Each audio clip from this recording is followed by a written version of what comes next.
I was wrong about Malik Willis. I'm going to explain why on today's edition of the Locked On Titans podcast. Let's get it. You are Locked On Titans, your daily Tennessee Titans podcast, part of the Locked On Podcast Network, your team every day.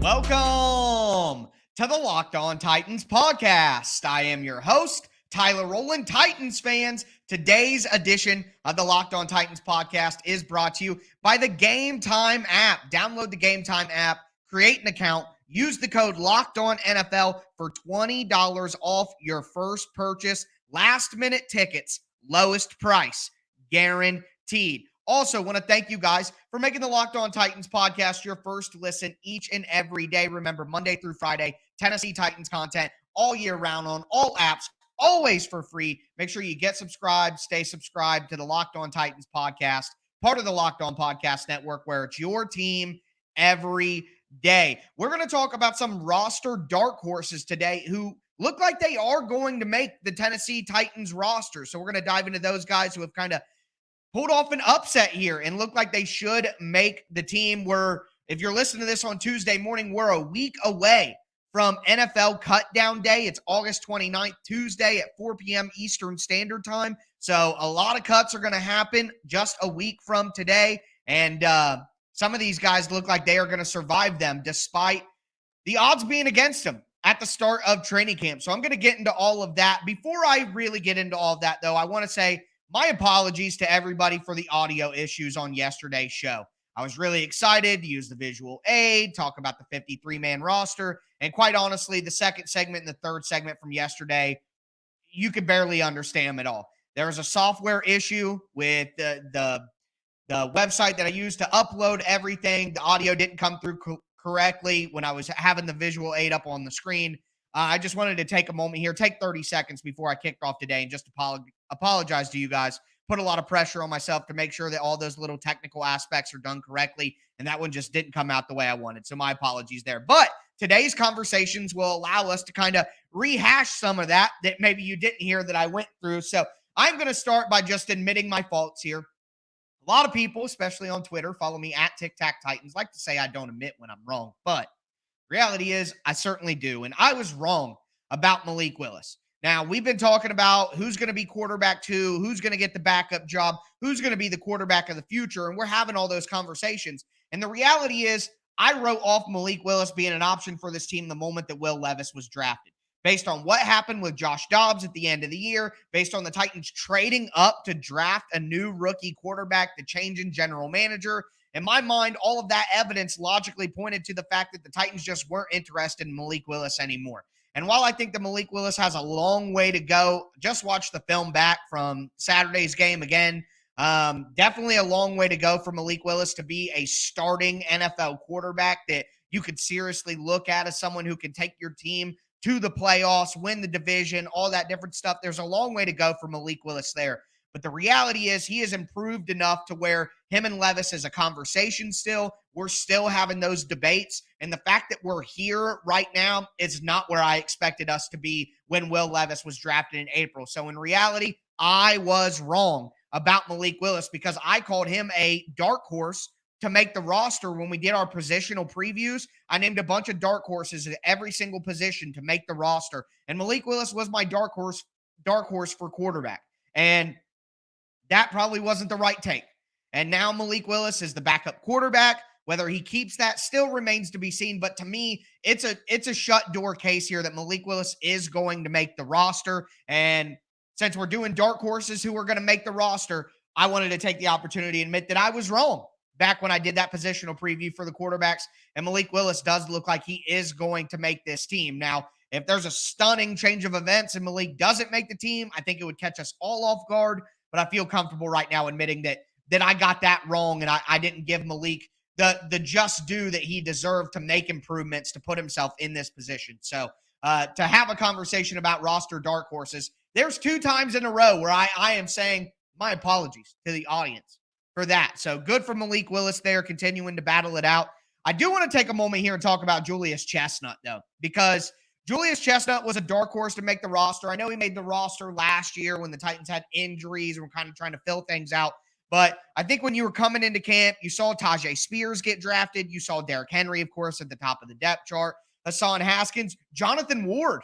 Honestly, if you would have asked me a couple of weeks ago before Ward got hurt in that preseason game, I would not have had Julius Chestnut making this team. I would have had Jonathan Ward making this team. Now, not only do I think that Julius Chestnut will be running back 4, I think he'll be running back 3. I think he's ahead of Hassan Haskins in terms not only of depth chart, because look, this is a nuanced discussion about the value of special teams. I know a lot of you guys see Hassan Haskins running the ball with zero wiggle, looking like he's got combat boots on the desert. I get it. He is not a running back. He is not a running back in terms of the value he's going to provide to the team. But I will continue to say Hassan Haskins was an ace on special teams last year. He was second on the team in special teams tackles with 13. And the value that Hassan Haskins represents as a special teams only player, just his special teams contributions, that has more value to Mike Vrabel than anybody realizes. Okay? Because everyone's going to be in the comments saying, oh, special teams doesn't matter, all that. Mike Vrabel does not think that way.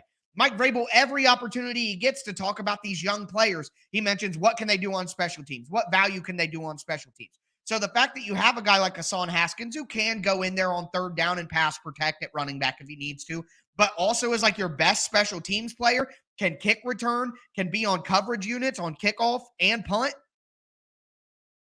that has tremendous value. So to me, I still would have said Haskins is the third most important running back, just purely on that special team stuff. But now with what we've seen from Chestnut, not only on offense, but on special teams, where he's improved and he's looking to make an impact, I think that Julius Chestnut is the third most important running back on this team. And I think at this point in time, where we stand right now, Chestnut is a lock to make this roster, in my opinion, behind Derrick Henry and Tajay Spears. After that, is Ward going to get back healthy to be an option? Haskins' legal situation, he's banged up right now too. What's going to happen there? I don't know, but I called Julius Chestnut a dark horse back when we talked about running backs during the summer, and it looks like he's going to make this roster. So shout out to Julius Chestnut, and again, shout out to Malik Willis as well, both guys who maybe I didn't see them as roster locks, but a week away from cutdown day, I certainly do. But with that being said, do want to move forward. We got to talk about Caleb Murphy, baby. I think that's the hottest name surrounding the Titans in the preseason right now. Everybody is excited about Caleb Murphy. And again, talked about him a little bit yesterday, but I don't think that anybody got that in the way that I wanted him to. So we are going to continue forward here and talk about Caleb Murphy and everything that he's been able to do so far. Before we get into that, though,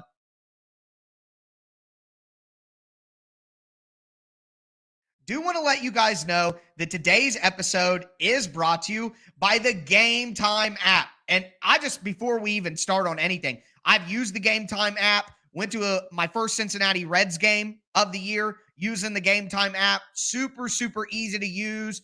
Felt like I was getting a good price. I had a good idea of where the seats are. They give you a really good vantage point of like where your seats are going to be. So you have a realistic idea of what your view is, which I think is super important to me when I'm picking out tickets and where I want to sit and all of that. So I personally really loved using the Game Time app, and I kind of went at the last second too. I was trying to get tickets right at the last moment for that day's game, and I was able to find something fast. It was super easy, but it's not just sports. I talk about sports. I mean, they have comedy, they have music, they have theater shows near you with killer deals on last minute tickets. They're going to give you their best price guaranteed every time. You don't got to stress over the tickets, whether you're getting your best money, bang for your buck, all of that different stuff. You don't got to worry about that with the Game Time app. Again, it was super easy for me to use when I was buying tickets, and I plan to use it going forward when I need to buy any tickets as well. So snag tickets without stress using the Game Time app. Just download the Game Time app, create an account, use the code LOCKEDONNFL. You're going to get $20 off your first purchase, which money off of tickets, that's a really good deal. Terms do apply. Again, create an account, redeem code LOCKEDONNFL for $20 off. Download Game Time today. Last minute tickets, lowest price guaranteed.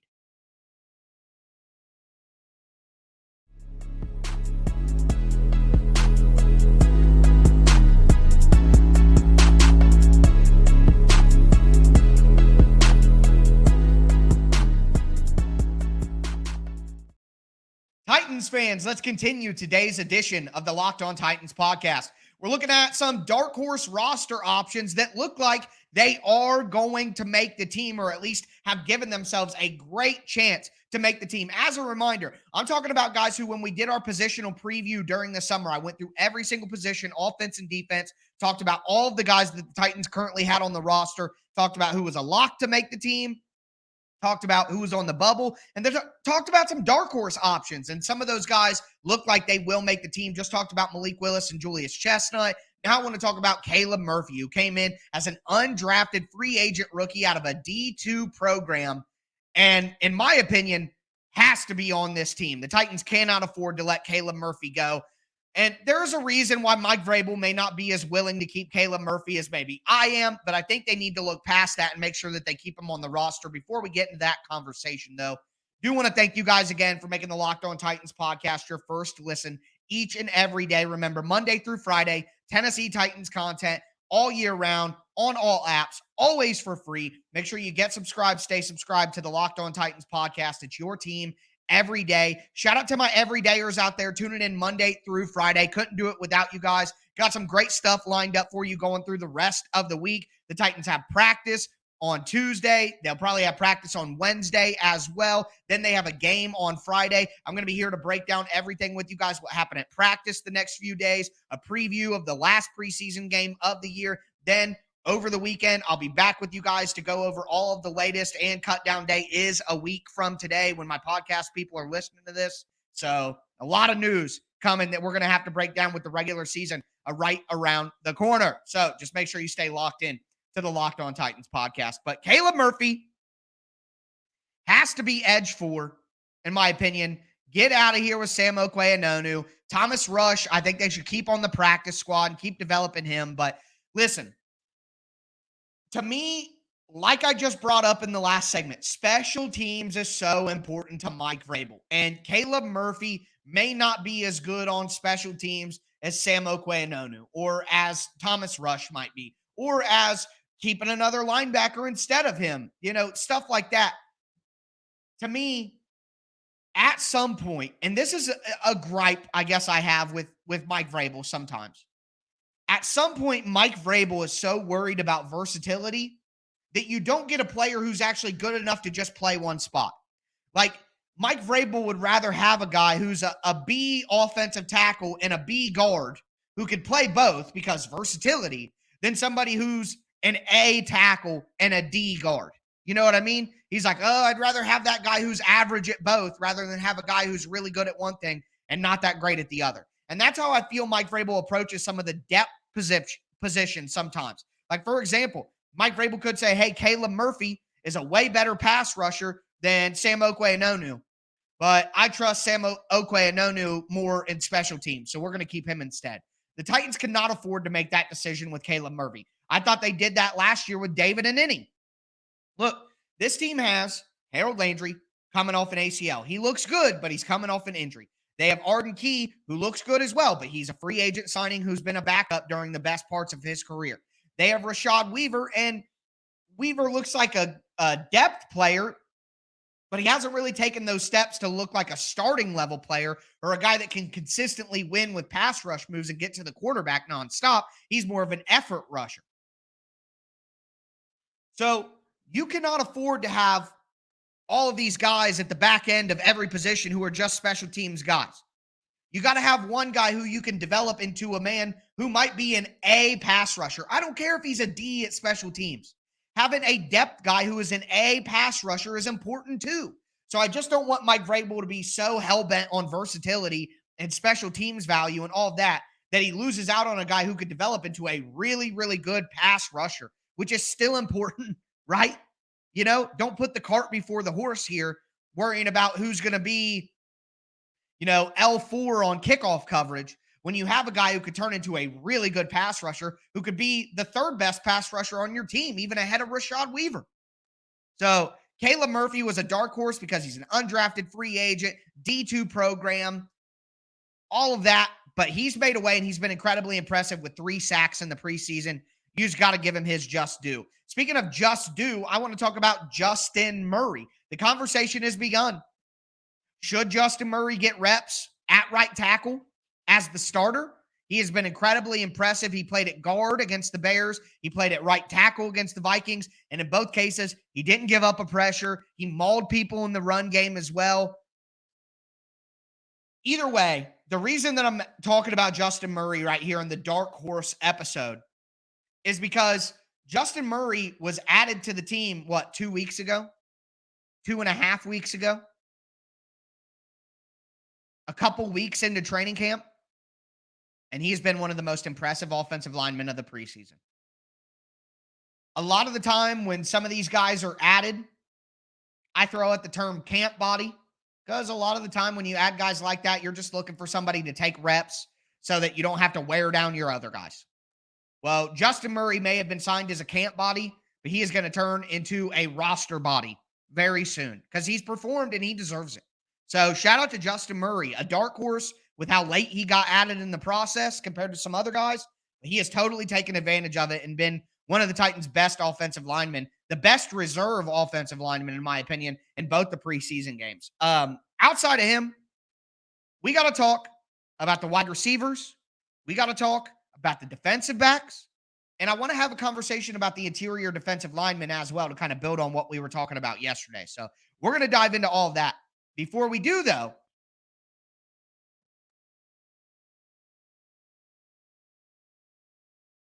do want to let you guys know that today's episode is brought to you by eBay Motors. Our partners at eBay Motors have teamed up with Locked On Fantasy Football host Vinny Iyer to bring you some of the best fantasy picks each week all season long. Whether you're prepping for a draft, scouting the waiver wire, every week we're going to provide you with players that are guaranteed to fit on your roster. With draft prep underway for the upcoming season, let's see who Vinny has picked out for us on this week's eBay's Guaranteed Fit Fantasy Picks of the Week.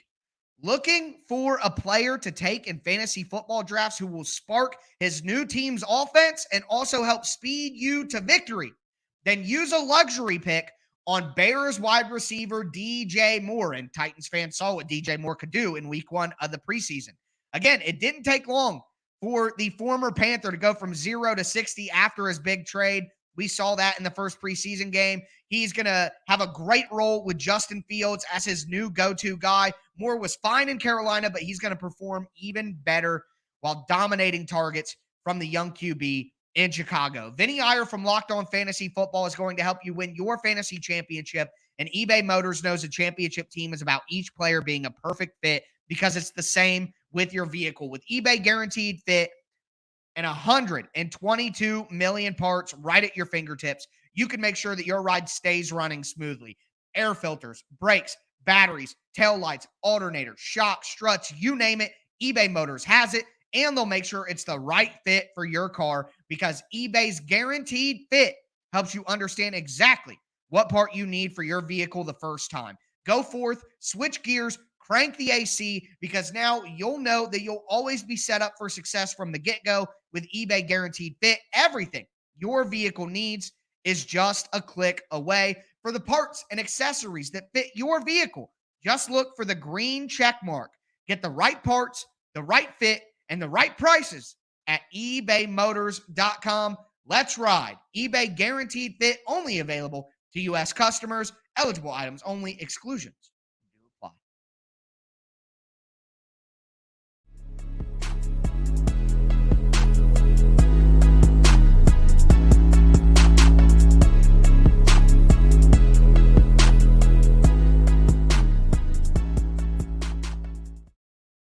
Titans fans, let's cap off today's edition of the Locked On Titans podcast. We're looking at some of the dark horses to make the Titans roster that may very well just do that and make this team. Started with my apology to Malik Willis, not giving him the credit that he was due to make this roster. Talked about Julius Chestnut, talked about Caleb Murphy, and talked about Justin Murray as well, guys who have surprised. But now I want to get into the wide receivers, the defensive backs, and the interior defensive line to cap things off. Before I do, thank you guys again for making the Locked On Titans podcast your first listen each and every day. Remember, Monday through Friday, Tennessee Titans content all year round, always for free. Make sure that you get subscribed, stay subscribed. It's your team every day. But we're going to start with these wide receivers. And I made a little bit of a controversial call yesterday, and I think it was during when the audio was actually working properly yesterday. But I have decided that I don't think the Titans are going to keep any of these young wide receivers. I don't. I think it's going to be Hopkins, Burks, Moore, Phillips, NWI. If Phillips is hurt, like actually hurt bad after that punt return, I think Kinsey gets this spot because he can do all the stuff that Phillips does. But as for Treshaun Harrison, Reggie Roberson, Kearis Jackson, or Kearis Jackson, I should say. Out of those guys, I just don't think any of them are going to make it. Look, Reggie Roberson may have been good with the speed, but I don't see him as a guy who can contribute enough on special teams, nor do I think he's the level of blocker that Mike Vrabel wants. Now, he did deliver a really good block against the Vikings, and I'm going to clip that out and send that out here sometime this week at Tic Tac Titans on Twitter. But I just don't think it's there enough. And Treshaun Harrison, same thing. Now, Kearis Jackson, because of his ability to play on coverage units on special teams and return kicks and block and play in the slot, like I think that he had a shot to make it. But Kearis Jackson just got hurt on Saturday night, and it looked like a non-contact injury on that punt return, and that's scary, you know? Obviously, we got best case scenario with Treylon Burke, so maybe it isn't as bad as it looked, but it didn't look great. And if Kearis Jackson is hurt, I just don't think any of these young wide receivers stand out in a way where they can make the roster. Because remember, the conversation isn't just about, hey, which of these wide receivers is best to take the roster spot. The conversation is, would you rather have a wide receiver 6 or offensive line 9? Would you have wide receiver 6 or tight end 4?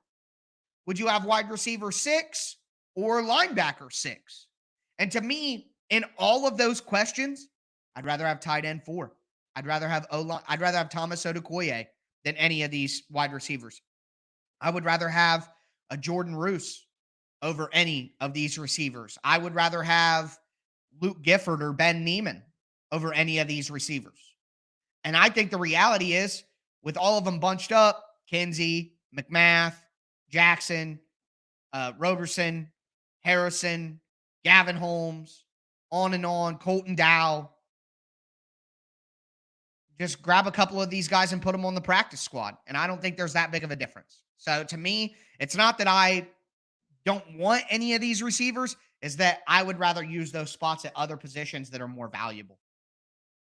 So, and you can always call up one or two of these guys that you're able to keep around on the practice squad when injuries inevitably hit. So that's my piece about wide receiver. I know it's a bit of a hot take, but only 5 wide receivers for me, as I talked about yesterday. At defensive back, I'll continue to say it. Eric Garror is the guy for me. Garror, I don't know. The preseason announcers for every game that the Titans have had, the Bears, and then the Vikings, have been so awful, and they've been pronouncing these names in weird ways that don't match the pronunciation guide that I saw from the team. And now I'm just like, do they know? Do I not know? I don't know. And heck, I mean, Alvin Kamara one time said Kamara, you can call him anything. So do they care? I don't know.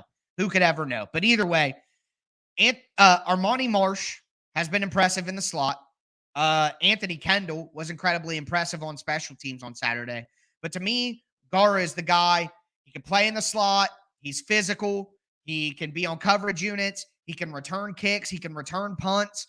I think he's going to play that early down nickel role for the Titans if he plays. And you need someone who's incredibly physical there and willing to stick their nose in there against the run. And I just think Garror does all of that. He's played with great physicality, even at his size. He can add special teams value.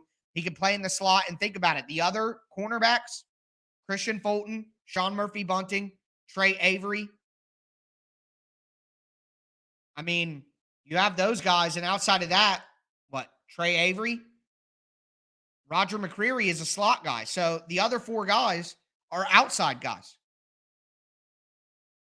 Or three guys with Avery and Murphy Bunting and Fulton. And then McCreary is in the slot. So you need somebody who is a direct backup for the slot. And I don't know if you can count on Elijah Molden to do that with all they're asking him to do at safety. He's been moved to safety. So to me, you need a backup slot cornerback, and that should be Eric Garr, in my opinion. The last thing I want to mention here is the interior defensive line. I just think it's crazy that two guys who were added last week are probably going to end up making this roster. Michael Dwumfor, Kyle Pecco. Also, the Titans, after cutting A.J. Moore, have added Trevon Colley, another defensive lineman. So in 1 week, the Titans have added 3 new defensive linemen, and they only moved Shaquille Brown to IR out of the defensive line. So the Titans are just stocking up on defensive linemen, and I'm curious to know why.